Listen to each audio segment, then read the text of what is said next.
بسم اللہ الرحمن الرحیم۔ السلام علیکم جی۔ Khyber Pakhtunkhwa police constable test کی تیاری میں آپ سب کو خوش آمدید کہتا ہوں۔ آج سے انشاءاللہ اسلامیات کے جو MCQs ہے وہ شروع کرتے ہیں۔ یہ سارے جتنے بھی MCQs ہیں یہ خیبر پختونخوا کی جتنی بھی کتابیں ہیں وہاں سے میں نے کلیکٹ کیے ہیں اور وہ میں آپ کے ساتھ شیئر کر رہا ہوں۔ تو جی یہ سارے انشاءاللہ MCQs یہ ایٹا کے پیپر میں یہ زیادہ تر پوچھی جاتی ہیں اور انشاءاللہ امید ہے کہ جو کانسٹیبل کا ٹیسٹ ہے اس میں سے بھی اس سے کافی سارے MCQs آ سکتے ہیں۔ تو جی شروع کرتے ہیں۔ یہ سارے میں نے ایک 1 لائن کے فارم میں بھی میں نے لکھے ہیں۔ توحید کے لغوی معنی ہے، توحید واحد سے نکلا ہے جس کے معنی ہے ایک ماننا یا یکتا ماننا، یعنی اللہ پاک کو جو ہے نا وہ ایک ماننا، جیسا کہ ہمارا ایمان ہے کہ اللہ جو ہے نا وہ توحید پہ ہمارا ایک پکا ایمان ہے کہ اللہ جو ہے نا وہ ایک ہے، تو اس کو کہا جاتا ہے توحید۔ اللہ کو ایک ماننے کو جو ہے نا وہ توحید کہا جاتا ہے۔ اسلامی عقائد میں پہلا عقیدہ توحید ہے۔ اسلامی جتنی بھی عقائد ہیں ان میں سب سے پہلا جو عقیدہ ہے وہ توحید کا ہی ہے، یعنی اللہ کو ایک ماننا۔ نیکسٹ پوائنٹ ہے جی، عقیدہ توحید پر ایمان رکھنے والا شخص جرت مند ہوگا اور بہادر ہوگا۔ یہ صبر اور استقامت پیدا کرے گا اور توکل اور قناعت جیسی خوبیاں بھی پیدا کرے گا۔ یہ عقیدہ توحید کے جو ہے نا فوائد ہیں انسان میں۔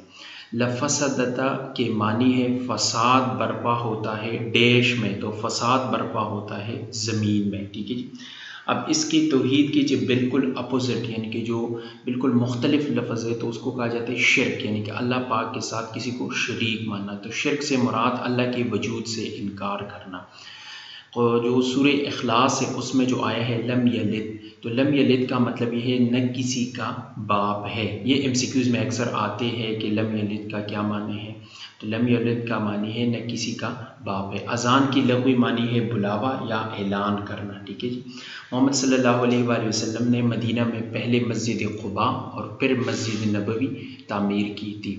اذان کے جو الفاظ تھے وہ حضرت عبداللہ بن زید نے خواب میں دیکھے تھے۔ یہ بہت زیادہ MCQs میں پوچھتے ہیں کہ اذان کے الفاظ کس صحابی نے خواب میں دیکھے تھے، تو وہ حضرت عبداللہ بن زید رضی اللہ تعالیٰ عنہ نے خواب میں دیکھے تھے۔ حضرت بلال رضی اللہ تعالیٰ عنہ اسلام کا پہلا مؤذن تھا۔ اسلام کا پہلا مؤذن کون تھا، تو اسلام کا جو پہلا مؤذن تھا وہ حضرت بلال رضی اللہ تعالیٰ عنہ تھا۔ اذان میں اللہ تعالیٰ کی 6 مرتبہ بڑائی جو ہے نا وہ بیان کی جاتی ہے، یعنی کہ اللہ اکبر جو ہم پڑھتے ہیں اذان میں تو وہ 6 مرتبہ یہ سارے اللہ پاک کی جو ہے نا وہ بڑائی ہے، تو یہ ہم اذان میں 6 مرتبہ جو ہے نا بیان کی جاتی ہیں۔ نماز عربی میں صلاۃ کو کہتے ہیں جس کی لغوی معنی ہے دعا، یعنی کہ جو نماز جو ہم ادا کرتے ہیں دن میں 5 دفعہ جو ہے نا ہم نماز ادا کرتے ہیں، تو نماز جو ہے نا یہ عربی میں کا لفظ ہے جس عربی میں اس کو صلاۃ کہتے ہیں۔ ایک MCQs تو یہ ہو گیا جس کی لغوی معنی ہے دعا۔ کلمہ توحید کے بعد دوسرا اہم رکن جو ہے نا وہ نماز ہے۔ جس طرح ہم کلمہ توحید پڑھتے لا الہ الا اللہ محمد رسول اللہ صلی اللہ علیہ وآلہ وسلم، تو اس کے بعد جو دوسرا اہم رکن ہے اسلام میں تو وہ نماز ہے۔ محمد صلی اللہ علیہ وآلہ وسلم کی فرمان ہے جس نے جان بوجھ کر نماز ترک کیا اس نے کفر کیا، یہ فرمان ہے، ٹھیک ہے جی۔ یہ بھی اکثر MCQs میں آتے کہ یہ محمد صلی اللہ علیہ وسلم کی ڈیش ہے، تو یہ محمد صلی اللہ علیہ وسلم کی فرمان ہے۔ یہ ان الصلاۃ تنہی عن الفحشاء والمنکر، تو یہ کس صورت میں آیا ہے، تو یہ سورہ عنکبوت آیات نمبر 45 میں ہے۔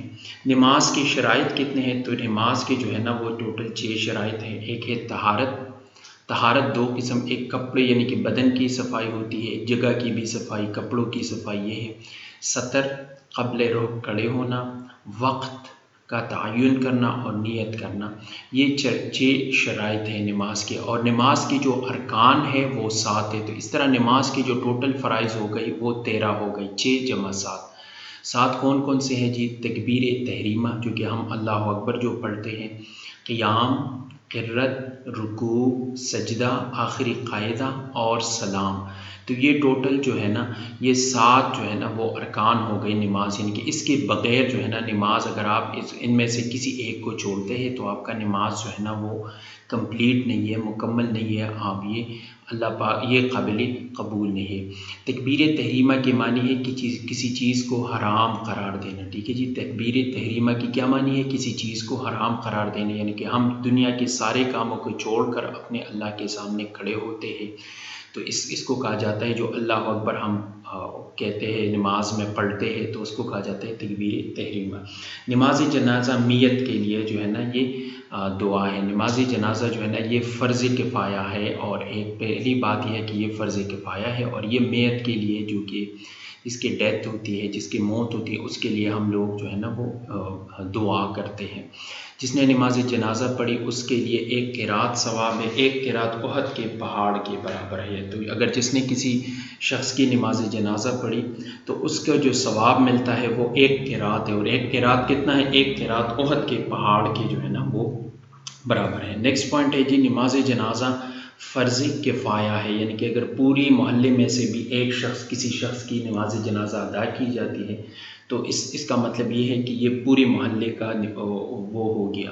تو نماز جنازہ جو ہے نا وہ فرض کفایہ ہے۔ حج کی لغوی معنی ہے ارادہ یا قصد کرنا۔ حج کی نماز کی لغوی معنی جو تھی وہ صلاۃ یعنی کہ دعا کی تھی، اور اس کا مطلب حج کی جو لغوی معنی ہے وہ ارادہ یا قصد کرنا ہے۔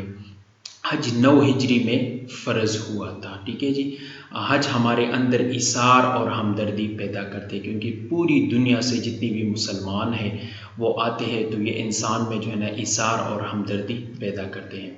حدیبیہ مکہ مکرمہ سے 18 کلومیٹر دور ہے۔ حدیبیہ ایک کنویں کا نام ہے، یہ بھی MCQs میں ایٹا میں آئے ہے کہ حدیبیہ ایک دیش کا نام ہے، تو اکثر ہم لوگ گاؤں پک کرتے ہیں لیکن گاؤں نہیں ہے، یہ ایک کنویں کا نام ہے۔ محمد صلی اللہ علیہ وسلم نے ہجرت کے چھٹے سال عمرہ کرنے کا ارادہ کیا تھا، اور 1500 صحابہ کرام جو ہے نا وہ تیار ہوئے تھے۔ تو محمد صلی اللہ علیہ وسلم نے ہجرت کے 1.5 سال بعد عمرے کرنے کا ارادہ کیا، تو چھٹے سال یعنی کہ 6 سال مدینہ میں گزارنے کے بعد آپ صلی اللہ علیہ وآلہ وسلم نے ارادہ کیا تھا، اور اس میں کتنے اصحابہ کرام تھے؟ تو اس میں تقریباً 1500 اصحابہ کرام تھے۔ تو یہ صلح حدیبیہ کا وہ جو واقعہ ہے تو وہ ہے۔ محمد صلی اللہ علیہ وسلم نے حضرت عثمان رضی اللہ تعالیٰ عنہ اپنا سفیر بنا کے مکہ بھیجا تھا۔ بیت رضوان حضرت عثمان رضی اللہ تعالیٰ عنہ کے بارے میں ہے۔ قریش نے سہیل بن عمرو کو بھیجا تھا ایک سفیر کے طور پر محمد صلی اللہ علیہ وآلہ وسلم اور اصحابہ کرام رضی اللہ تعالیٰ عنہ کے ساتھ بات کرنے کے لیے، ٹھیک ہے جی۔ تو اتنا ہی تھا اس ویڈیو کے لیے، انشاءاللہ نیکسٹ ویڈیو میں آپ کے ساتھ ملاقات ہوگی، تب تک کے لیے مجھے دیجیے اجازت، اللہ حافظ جی۔